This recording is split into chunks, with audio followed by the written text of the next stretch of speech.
Greetings, Blood Bowlers, and welcome to the All or Nuffle podcast, your one-stop shop for all things Blood Bowl. Greetings, Blood Bowlers, and welcome to the first ever episode of All or Nuffle, a Blood Bowl podcast by me, Baz.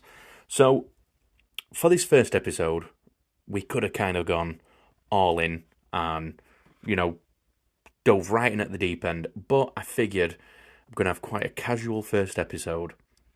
I'm going to explain to you a little bit about how this podcast is going to work, who I am, why I decided to start a podcast, and then we're going to get into how I got into Blood Bowl, why I love it so much, why you should love it so much, and if you're somebody who's not sure if they want to play Blood Bowl, maybe I can try and entice you by talking a little bit about what the game is, how it works, maybe some cost, both financially and time-wise. Blood Bowl is quite less intensive in regards to financial and time cost compared to some other Games Workshop games. Then we'll have a little bit of a chat about the future of the podcast. So when it takes more of a structured form, where we have like segments and some rigidity to series and topics we discuss, all things like that. I've had a couple of ideas. Quite a lot of ideas, to be fair, actually, but I'm going to discuss a couple of them with you today. Some of the ones that I think are probably the most appealing to listeners, maybe. Then once we've spoke about that, I put a TikTok out like 3 days ago asking people for some questions. Just with this being kind of like the first introductory episode, and it being a little bit more casual, and like I say, as not having much form and structure just yet, I figured we might have a little bit of spare time at the end to do a quick Q&A. So I asked people to send in some Blood Bowl questions. I got far more Blood Bowl questions than I will possibly be ever able to answer in this podcast, because I do plan on making this podcast 45 minutes-ish to begin with, and then once I've made a couple of episodes and I've got some data to show, how much people are listening. If it's above a certain amount, I'll increase it in the hopes that people want more. And, if people would prefer shorter podcasts, we can change it that way. So, yeah, I got some questions to answer related to Blood Bowl at the end. But, without further ado, let's start right at the beginning. So, how is this podcast going to work? Now, you've probably already got a bit of an idea for this first section because you're experiencing it now. It is just going to be me. Now, a lot of people are surprised by that when I've spoke to them about doing a podcast that it's just going to be me, and that's because a lot of people have only really been exposed to podcasts that are one person and another person, like two hosts, or a host who has guests on, like a co-host, like a guest co-host. And I get that, and there will be some of that. Like my friend Gav is going to come round to mine on Saturday because I've got some free time, and we're going to record an episode. I'm not going to say what we're going to be discussing just yet, because I kind of want to keep that a little bit of a surprise, and it will be the first of what will be a bit of a series or episode type that, I'm going to keep under my hat right now. So yeah, there will be people joining me from time to time, but for the most part, it is just going to be me, and let me explain why. And it's not just because I love the sound of my own voice. It is purely because of my work schedule compared to my friends and fellow hobbyists who I play and talk to Blood Bowl about, my schedule is just not matched up very good. It's already a pain in the arse to organise games with these people who I call my friends. So, to convince them to free up the calendar to come and sit in a room and just speak about the games instead of actually playing them is going to prove very difficult to do regularly. Like I say, I've got Gav, my friend, coming round Saturday. He's a big Blood Bowl player. He's the guy who got me into Blood Bowl. We're going to have a chat. Not going to tell you about what just yet, but we're going to have a chat. And like I said, that'll be the first guest co-host. But the reason I think that I'm better off just doing it with just me is, like I say, scheduling issues with friends, but I tend to find that, or I tend to believe, based on my own experience, because I listen to a lot of podcasts as well, I think that the only time a podcast I have listened to where it was just one person that wasn't interesting was when that person wasn't either passionate about what they were speaking about, knowledgeable about what they were speaking about, or had good interaction with listeners. And what I mean by that is good interaction with listeners is having feedback from your community, doing Q&As, or having your listeners be able to call in inverted commas, because you can invite people to the chats to be able to talk and stuff like that. I find that solo podcasts are only boring if someone's turned on the microphone and just wants to talk. There's no real theme. And hopefully I plan to ensure that there is a theme with All or Nuffle. And obviously the theme being Blood Bowl. And like I say, we're going to discuss about some different stuff. So yeah, that's what you can expect from the podcast. It will primarily be just me. However, when schedules and the stars align, I will get some of my Blood Bowl buddies on, and we can, hear some other people's opinions instead of just my always correct opinion. Joking. So, speaking of my opinion, who even am I? My name is Harry. I go by the nickname Baz because my surname is Barrett. So, all my life I've been called Baz by friends and even some family. I used to play, not Blood Bowl, I used to play Warhammer 40k and the Middle-earth strategy battle game, although I don't think it was called that back then.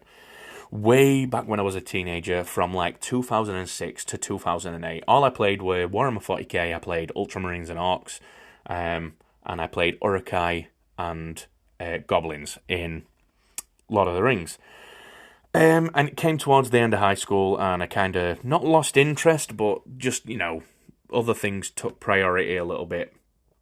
And it wasn't until post-COVID that I started to dabble in the hobby again. And the game that did rekindle my love for tabletop gaming was Blood Bowl. And there's the particular reason that Blood Bowl stood out to me as a game that I would like is I have been a huge fan of American football since I was about 9 or 10. I've been a New England Patriots fan for the entirety of that time. I have played American football over here in the UK. I have coached youth American football here in the UK, and I've even visited Delaware to be a guest coach at an American high school. I kind of took a little step back from all that side of it. I do still watch the sport, but all the coaching inside, I did take a step back. Life got busy, then COVID happened. So that is kind of in the rearview mirror. And then when I was presented with an opportunity to be involved in something other than just watching the NFL, i.e. Blood Bowl, that was kind of like, it's weirdly, it's kind of like being a coach without all the responsibility, because I get to just move little misters around on a board. So, but yeah, that's why Blood Bowl appealed to me. I have a background in American football, and obviously, although Blood Bowl is kind of like a hybrid between American football and rugby, set in a fantasy setting, it's just, I suppose, the best way to put it is it's just right up my street. Blood Bowl, as soon as they had it explained to me by Gav, who we're going to speak to on Saturday, I was just like, right, get me involved in this immediately. And yeah, I think the reason that I love the game so much, obviously that's what interested me to begin with. I think the reason that I got into it and love it and continue to love it is a couple of different reasons. I think the main reason is that it's really cost effective. I mean, if you've got a friend who's got a board, dice, and all the accessories and stuff that you need, you just have to buy a team that is around £30, and it'll usually have between 12 and 15 players, depending on what team you buy, and the price is the same regardless, and that's all you've got to paint up, and you can just turn up to your buddy's house and be able to play. Now, alternatively, what I did is I bought the Blood Bowl starter box, the second season edition box, which I'm going to tell you now, I am fairly confident is the single most value for money box that Games Workshop have ever done. And that might be a biased opinion because it's Blood Bowl, and if it is, I don't care. I'm telling you, it is. So I managed to get it. I bought it from a third-party retailer that offered 20% off of Games Workshop products. So I paid £67, something like that, something around that area. And in that, I got the rulebook, 2 teams, a pitch, 2 sets of dice, 2 dugouts for the side of your pitch, the throw-in template, the random direction token template thing, the passing template. In that box, you get absolutely everything that you need to play. And just to give you some frame of reference, I paid £67 and got 2 teams and all that business. However, if you were to buy things separately, if you bought 2 teams and a set of dice, you would separately, you would already be paying more than the starter box. So if you want to get into Blood Bowl and be cost effective, that is a really cheap way, especially if you've got a friend that you can go halves with. I fully recommend that. It would quite easily be £30 for the rulebook, £30 for a team. You're already at £90. And then you've got your pitch, which is £20-odd. Dice are £12 a pop. So you're knocking on like £150. So yeah, it's a really great value for money box. Anyway, so that's one of the reasons I love it. It's such easy access financially. There's not that Warhammer and things are pay to win, but some of them are kind of like the more money you're able to spend, the more success you're going to have on the board. Because, some of the stuff like, I collect Tyranids for 40k, and some of the models that are really good, like the Haruspecs at minute, is absolutely awesome. But it's a single model and it's £50. Whereas if you're on a budget that can only afford maybe a squad of Termagants a month, it's not that it's pay to win, because obviously everything is balanced when it comes to points and stuff. However, you can be limited to what you can get based on your financial situation. Whereas Blood Bowl, I feel like, is much more equal. I feel like everybody has the same amount of access because you buy a team and everyone pays the same price for the team no matter what. So yeah, that's one reason that I love it. Obviously, we've spoken about how my background in American football and stuff is another reason I love it.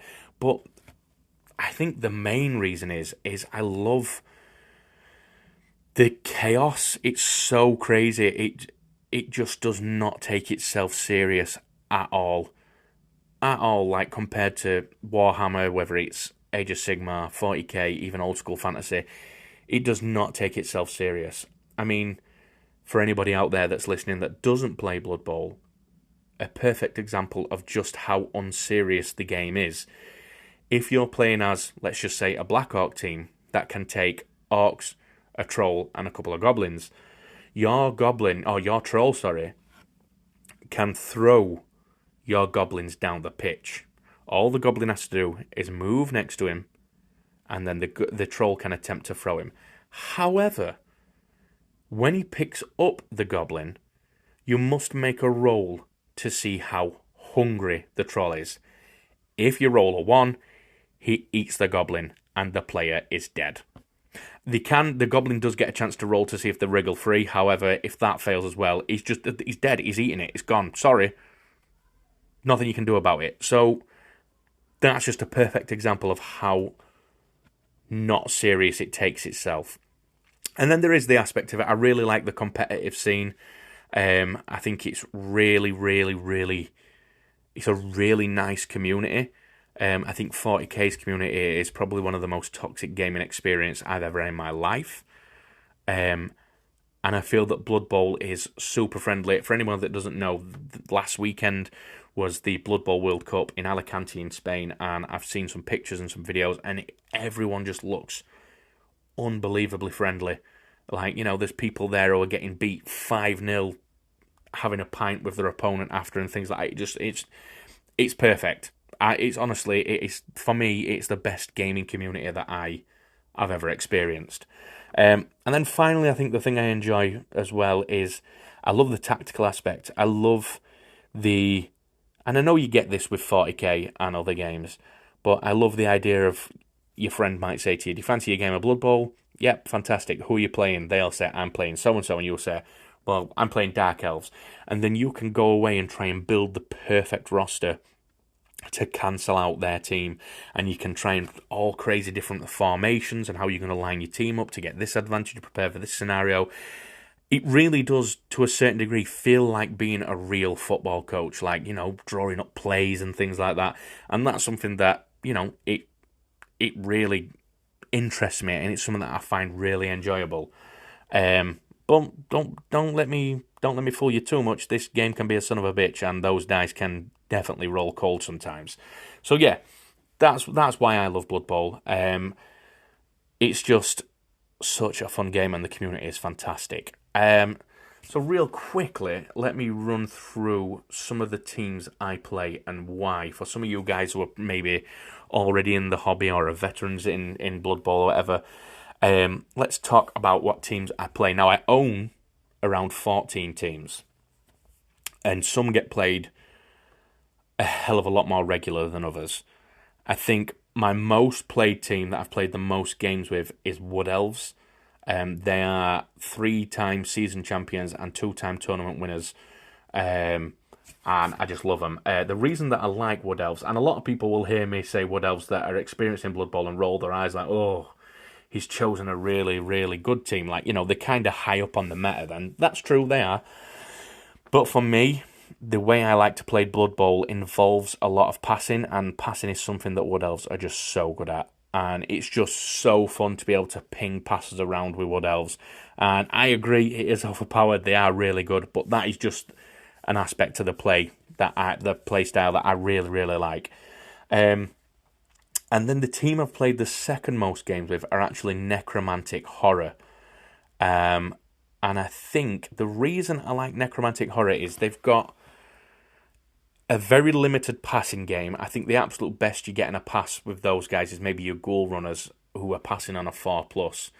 So it's not great. It's not the worst in the game, but it's not great. And probably you're going to be safe passing for desperate situations with this team. However, for me, the Necromantics have the best positional option in the entire game in the form of their werewolves.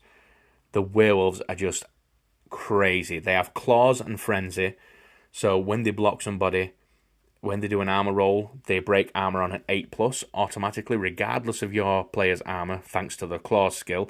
And if they fail on the first attempt, they get a second attempt to block them again with frenzy by pushing them back and block it. They're fantastic, and they're a good board control team, because there's a lot of sidestep with your wraiths, and then your flesh golems have stand firm, meaning that they can refuse to be pushed back. Like, those are two skills that allow you to manipulate where your players can and can't go, so you can choose to let your players be pushed around, because you might spot being in that new position is more advantageous to your board control. It really allows you to have advantage of choosing where things are on the board. So they are a really good board control team. They're a really good running team, some high movement in there. I believe werewolves and ghouls are both 7. Ghouls might even be 8 and werewolves 7. It's been a while since I've played Necromantic. All right. Anyway, really good team.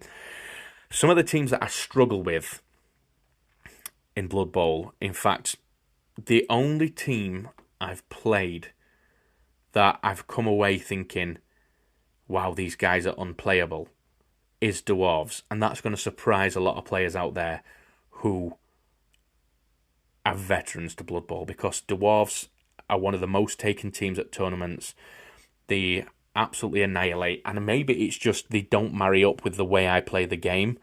I can't seem to stop the opponent running past me and scoring. I can't seem to run past my opponent and score. And then when I decide to abandon scoring and think, let's smash some people to pieces and turn this into a numbers game, I seem to roll nothing but skulls. But yeah, I would like to get better with Dwarves, but they just do not seem to work with me at all. Now, I realise that I may have just spoke a lot of jargon there to people who are really new to the hobby or don't partake in Blood Bowl at all and are maybe thinking about it. So let's talk about for a little while. Let's provide some attention to these newer players or people who haven't played at all yet and are thinking about getting into it. And just very quickly talk about what Blood Bowl is. Now, we did mention earlier on that Blood Bowl is fantasy football. It's kind of like a hybrid between the rule system of American football and rugby. You and your opponent play on a pitch. You have 11 players each, and they all have varying characteristics, varying skills, and you have to dodge, block, and rush your way down the field to score. And whoever, after 16 turns, 8 in each half, has the best score, wins. It's really that simple. Now, I could sit here all day and talk to you about the ins and outs. However, I'm fairly certain that my phone battery would die before we got even a quarter of the way through. So what we will do is, as episodes come out, we will have episodes tailored to newer players and talk about those different working parts of Blood Bowl in a little bit more detail, so that rather than me spewing all that information at you at once, you can kind of like pick it up as we go along. So yeah, that's a really quick, easy answer. Blood Bowl is 11 of your players versus 11 of your opponent players. As I say, smashing, bashing, throwing, blocking, rushing, doing all sorts of crazy stuff to be the one with the most touchdowns after 16 turns. And it's absolutely glorious. Seriously, I'm telling you, you should get into Blood Bowl.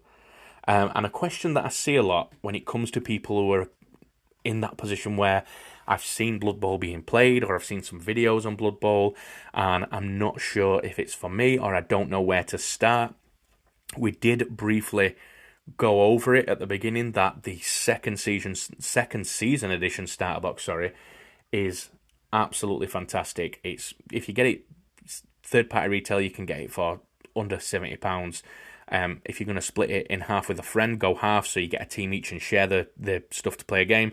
You can cut your costs down even further. Seriously, it's fantastic.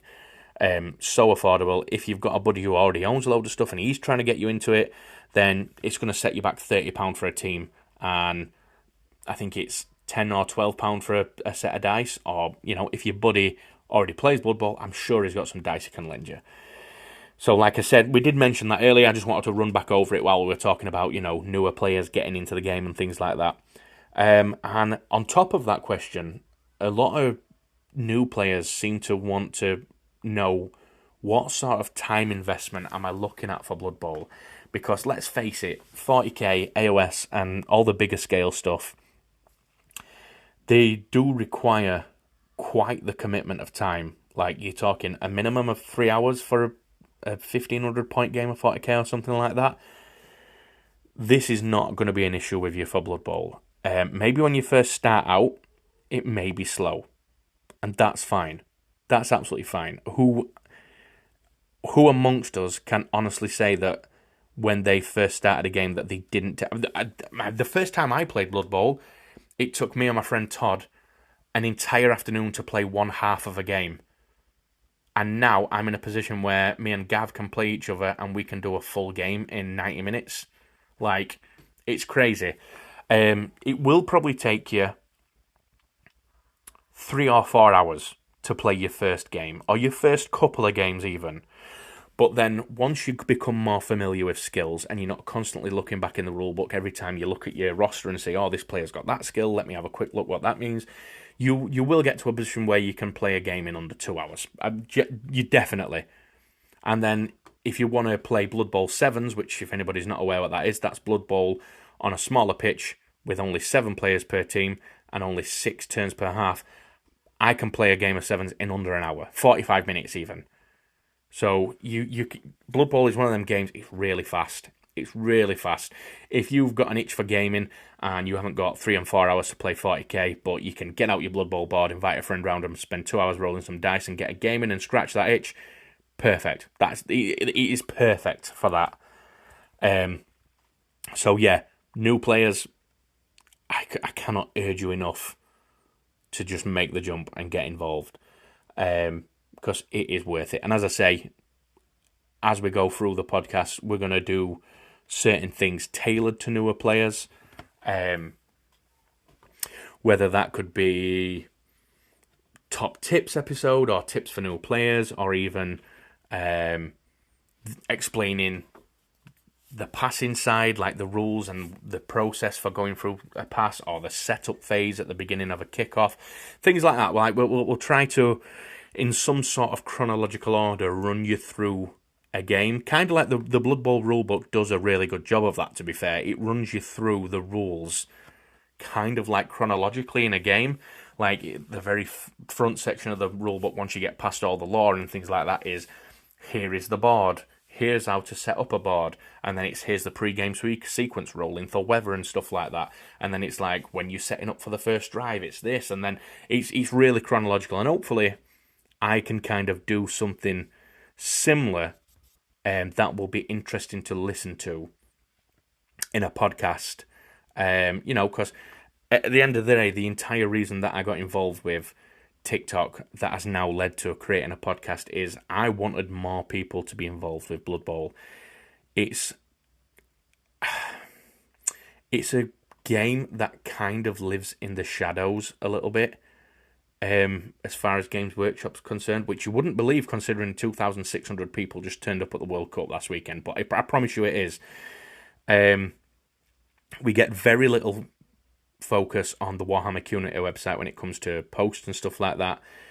We get a new Blood Bowl team once in a blue moon. Vampires have just been announced, but that is the first one since around this time last year, actually, when Amazons came out.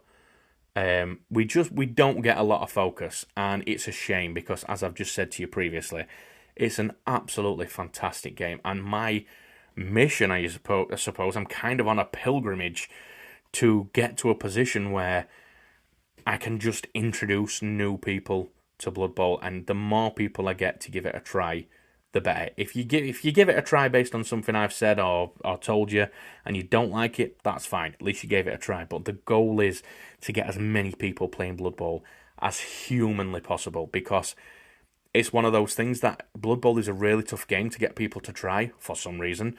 But I have never got somebody to try Blood Bowl and they've not been hooked. I've never got somebody to play Blood Bowl and they've been like, nah, this ain't for me. Everybody is like, oh yeah, I like this. So that is my mission. I want to tailor this podcast to new players, as well as speaking to those veterans, having some more in-depth discussion about the meta and stuff, which hopefully, after a couple of videos helping out newer players, they can partake in as well. I want this to be for everybody on the Blood Bowl spectrum, no matter what level of involvement you are with the game. So, based off of that, let's talk about some of the things that we can expect from the future of this podcast that is going to, speak to people on that spectrum we just spoke about. So we've already said that I want to kind of do some videos that will help newer players or undecided players or unconvinced players to get into Blood Bowl or to learn more about Blood Bowl if they're in the early stages. But that aside, there are a couple of other things that I would like to run as regular segments or things that we might do for an entire topic for an episode. And I did have a good dozen ideas on what to do for like different segments. However, I just figured we will talk about just 3 of them, and I think these are 3 that kind of represent the ideas that I'm going for the best. So the first one, I was thinking that we could have regular roster reviews. So this would be listeners choosing a team of their choice, building a roster, so choosing how many of each player they want and how many rerolls they want to take, and even providing some skills, because for anybody that doesn't know, when you play exhibition games, you do actually get 36 star player points to dish out extra skills to your players. And then me kind of reviewing it, like looking back at people's rosters and saying like, oh, this person's taken this, I think they're trying to play this sort of style, and sort of like not giving it a rating, because everybody's opinion is valid when it comes to developing a team, because we all think differently, but sort of like reviewing people's rosters and kind of get a sort of like look through the lens of other people's eyes and how they would approach scenario and things. I think that'd be a really cool thing to do. Not only that, but it's a really good way to get listeners involved and engaged in the podcast. any sort of engagement with viewers and listeners is always going to be a good thing. I think another thing that I would like to do, and so much so that I think this might be the segment or series that me and Gav kick off this Saturday when he comes round to mine and records an episode with me. I would like to do team spotlights. So once this series is complete, like the team spotlight, I would love to be in a situation where somebody who is interested in Blood Bowl but doesn't know where to start or what team to play can come to the podcast page and see that there is an episode focusing on every single team. So every team will have its own dedicated episode where we'll talk about what comes in the box, what amount of players you can take, what skills to start with, the best rosters to build, things like that. A genuine deep dive review into every single team, their play styles, what they're good at, what they're bad at, and hopefully, if somebody comes to the podcast page and says, I really like the sound of Norse, let me watch this episode, and then I can get a better idea of what sort of team these are going to be, and then, that can hopefully help people make the decision on picking a team.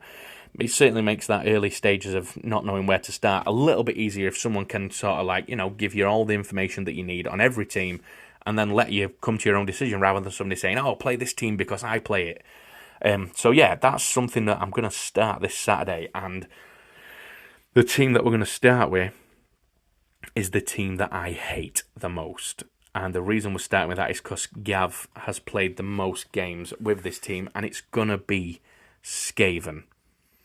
Now, I hate Skaven. I think that Movement 9 on Gutter Runners is disgusting, vile, and unholy.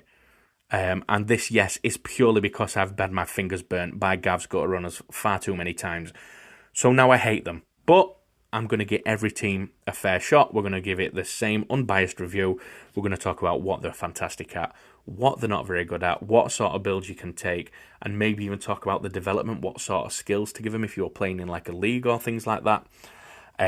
So yeah, that should be interesting, to be fair, especially considering me and Gav have very different opinions on Skaven. He loves them, I don't like them. So yeah, one final thing, I was thinking maybe towards the end of episodes doing something like a skill of the episode. So literally pick a random skill or trait from Blood Bowl and just have a quick little discussion about, oh, this is what skill, this is this skill, this is what it does.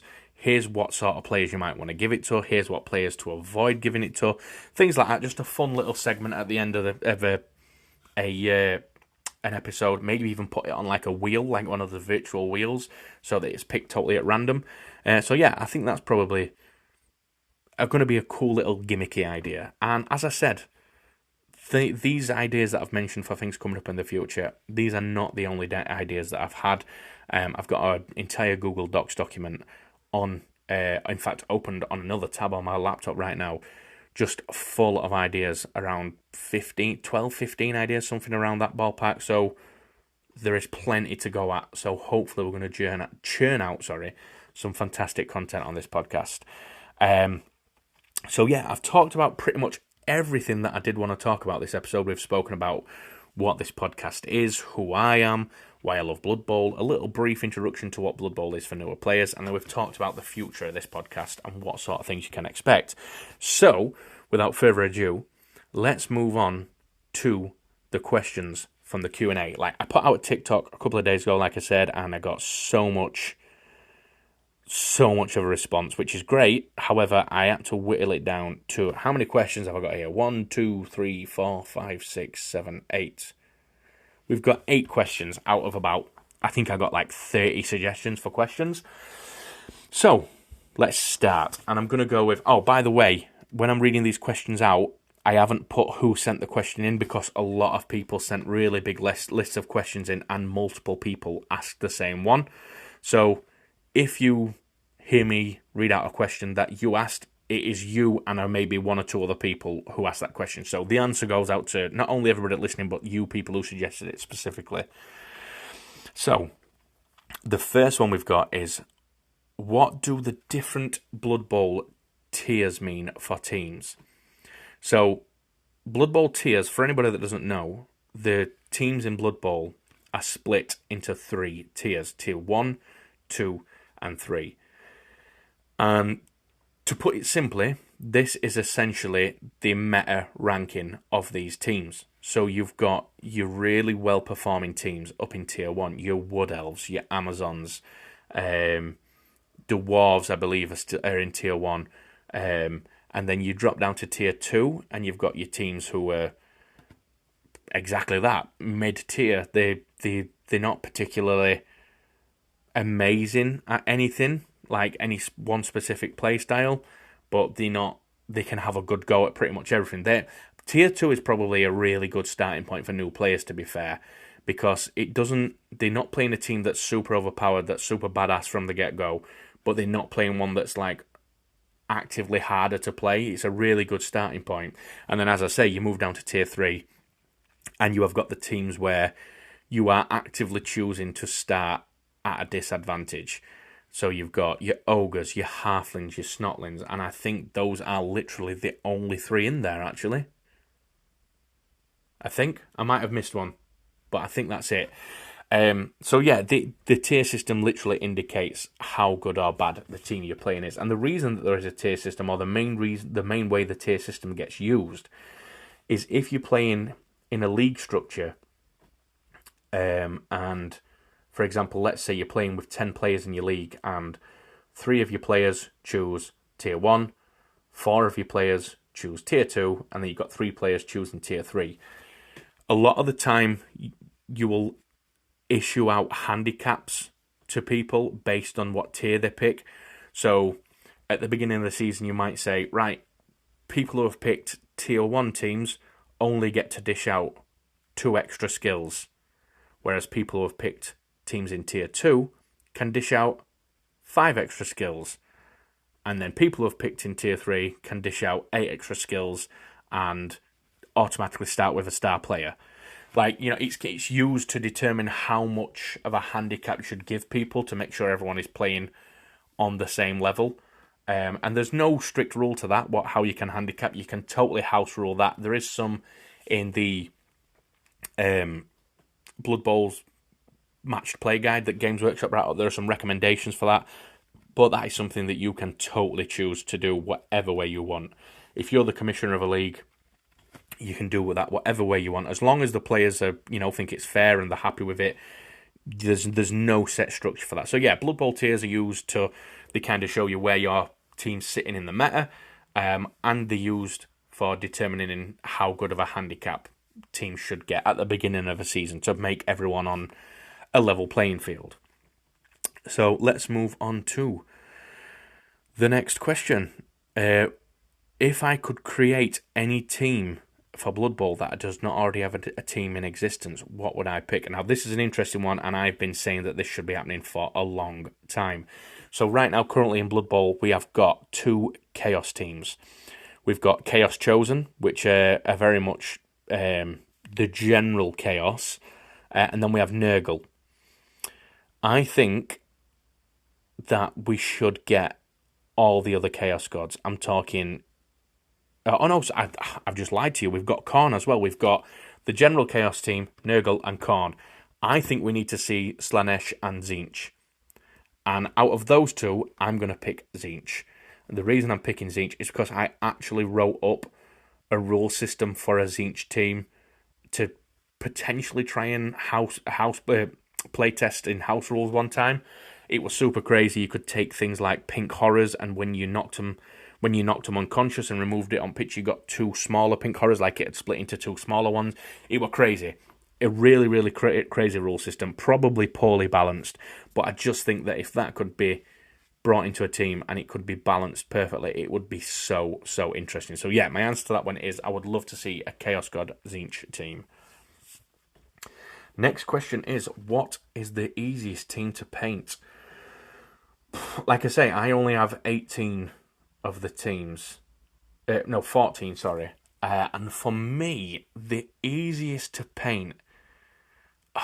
that's a really tough question, to be fair. No, I think it is. I think that it's the Chaos Chosen team is the easiest team to paint that I have painted. There's only two types of positionals. You have your goatmen, your beastmen, and you have your chosen blockers. You only get 4 chosen blockers. The rest of the team are beastmen.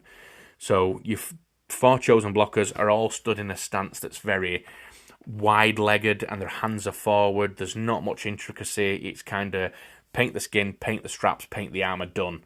And then when you move on to your beastmen, it's very much the same sort of thing. It's paint your fur, paint your straps, paint your armor, and finish up with your hoofs and horns, and you're done. Yeah, I think the easy answer for that one, for me, like I say, there might be teams out there that I haven't bought and painted that could be easier, but for me, I would say the Chaos Chosen team was very easy to paint. It was probably the team I painted quickest as well, to be fair. On to the next question we've got. What is one Blood Bowl matchup that you haven't experienced yet and would love to see? So this question means what team would I like to see play another team? And I'm trying to think. I can't really think of a matchup that I would love to see that I haven't seen. However, something that I don't see a lot of, or anything of really, is something that I have started to refer to as mirror matchups. And what I mean by that is teams playing the same team. So, for example, dwarves versus dwarves, humans versus humans, orcs versus orcs. And I'm sure it might make for a boring game because you kind of cancel each other out a little bit. But I would love to gather some data on that and just see how it goes. It's just some, like, just one of those geeky little things for me that I would love to see more mirror matchups and be able to, collect some data on it and see how many times dwarves, were able to beat other dwarves, or, it's just, I just think it'd be really interesting. It's just, like I say, it's a really geeky, analytical sort of thing to the Blood Bowl inside of my brain. So yeah, definitely more mirror matches. That's what I'm all about. How much of a place does fouling have in the game? We got a question asking how fouling goes. So for anybody that doesn't know, you can foul in Blood Bowl. And what fouling is if one of your opposition's players are already laid on the floor, once per turn, one of your players can run up and jump on them and hit them and attempt to harm them more than they already are. So as opposed to them just being laid down on the pitch, you can get them knocked out or even kill them. You do run a risk of getting sent off if you roll doubles when doing so. But obviously this question's asking how much of a place it has in the game.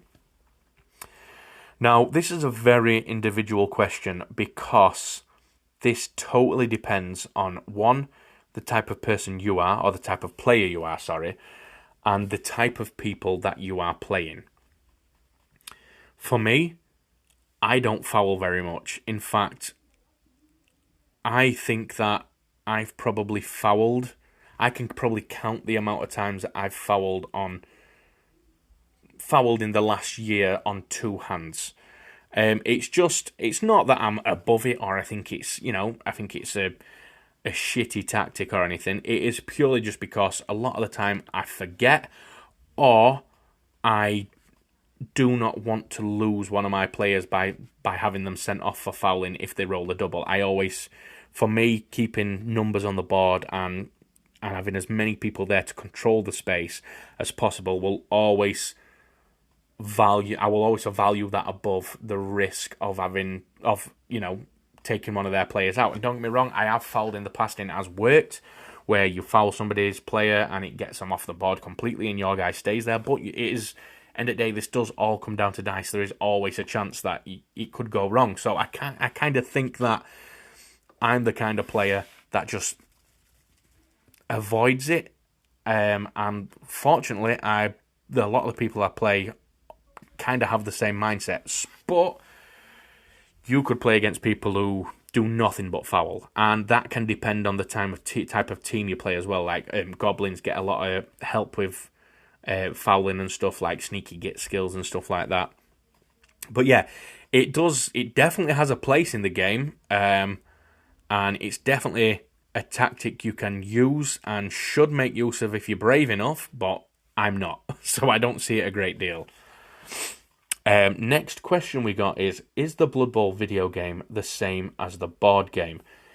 Short answer to this is yes. The rule system is exactly the same from Blood Bowl 2 and 3 as to what you play on the tabletop. The only difference that I would say is that if you're going to try and learn Blood Bowl rules by playing the video game automates a lot of stuff. Like, it does a lot of stuff behind the scenes, and that can leave you in the dark a little bit rules-wise, so you would then be an advantage when it came to tabletop. They do have the... you can bring up the dice log so you can see what it's rolling dice for or what action happened, and I like to have that up anyway, even as an experienced player. So as a new player, if you are learning playing the video game, keep the dice log up and it'll tell you exactly what's happening, what's being rolled for what, and then you have a better understanding of what's happening in the game. Like, you know, much more authentic to the actual board game experience. So we just got 2 more questions left, and we've got, are there any Blood Bowl content creators that you used to help learn the game? Now, there are plenty of Blood Bowl content creators that I do watch, both YouTube, TikTok, and there's even, you know, I suppose Reddit is a content creation thing. If people are putting posts up for you to read, there's a guy who I read regularly on Reddit. But the main one that stands out to when it came to learning the game is I cannot understate the importance of the Bonehead podcast on YouTube. The guy, Ben, and his friends who run a Blood Bowl channel. It is so useful. They have a video for every single team telling you what sort of rosters you should take for a league, what you should take for an exhibition, a tournament, and what skills to give which positionals and things to make them, you know, good at one particular task or another task. They are the Bonehead podcast. If you are in a situation where you're not sure if you want to play Blood Bowl and you don't want to wait for me to bring out episodes going through every single team or more noob-friendly stuff just yet, which I can appreciate, get yourself the Bonehead podcast on YouTube, and you will not go far wrong at all. And the final question we've got is, do you use the special play cards that come in the team card decks? The short answer for this is no. Main reason is I've never bought a team card deck, the quick reference cards for a team. The way that those cards are supposed to work is that you can induce them. So really quickly, without going too off track, inducing is if you come to play an opponent and your team values are different, because let's say you're playing in a league and you've suffered some injuries, or they've acquired some extra skills that have boosted their players' values. If there is a difference in your team value at the beginning of the match, there is a list of bonuses that you can induce that have a value to bring you up to having the same team value as your opponent. And these special play cards fall under that. If you do own the deck and you see the special play card, it will have a gold pieces value in the corner. Now, I have never used these, as I say, because I don't own the cards. However, they are free to access online. If you know, there's a lot of apps and stuff that just tell you which teams have access to which cards. And to be honest with you, none of the people I play have ever really used them, and some of them are incredibly overpowered. I know the Skaven guys do have one where they can use a trapdoor or something. Meaning that they can score a touchdown on their first turn without you even being able to do anything because they've got movement 9 guys. I do think that they have to, if I remember rightly, I have not used them, so I'm not entirely sure. I do believe you have to draw them at random, so it's not like you get to pick the best one. But yeah, short answer is I don't use them, I don't own the decks, and none of my friends or any of the people I've ever played with have really used them. However, they definitely have a place in the game, and if using them is something that makes your experience of Blood Bowl more fun or adds an extra element to it, then more power to you. Absolutely. So that is all those questions. I think that were a good selection of questions, to be fair. Nice little mixture. We had some questions of people asking for my opinion, question from what is probably some people who are more experienced with Blood Bowl, and then some really, some more newbie questions, which, so a nice mix. And with the end of that Q&A, guys, that is going to bring us to the end of the very first episode of the All or Nuffle Blood Bowl podcast. And I would just like to thank you very much for listening if you got this far. I want to apologise if this episode were a little bit all over the place. As I mentioned at the beginning, it's kind of a little bit out of structure at the minute. Once we get in a little bit of a rhythm and we've got a couple of segments and series going, you can expect like a little bit more fluidity. But now I kind of want to just turn on the microphone and sort of splurge all the information of what this podcast is, who I am, why I love Blood Bowl and all that business and what you can expect in future. So yeah, I do appreciate people for listening. And like I say, this weekend we're going to get an episode recorded with my friend Gav. We're going to do a Skaven spotlight, so please look out for that. I don't plan on having like a an upload schedule. I will literally just be recording them and publishing them straight away as and when I can get them out. Like, I don't want to have any every Tuesday, every Wednesday out. As soon as I've got an episode recorded, I want you guys to have access to it. So that Skaven episode will probably be ready for you guys to watch or listen to, should I say, Sunday morning. So keep an eye out for that, guys. Thank you very much for listening. And in the meantime, take care and keep rolling double pows and not double skulls. Take care, guys.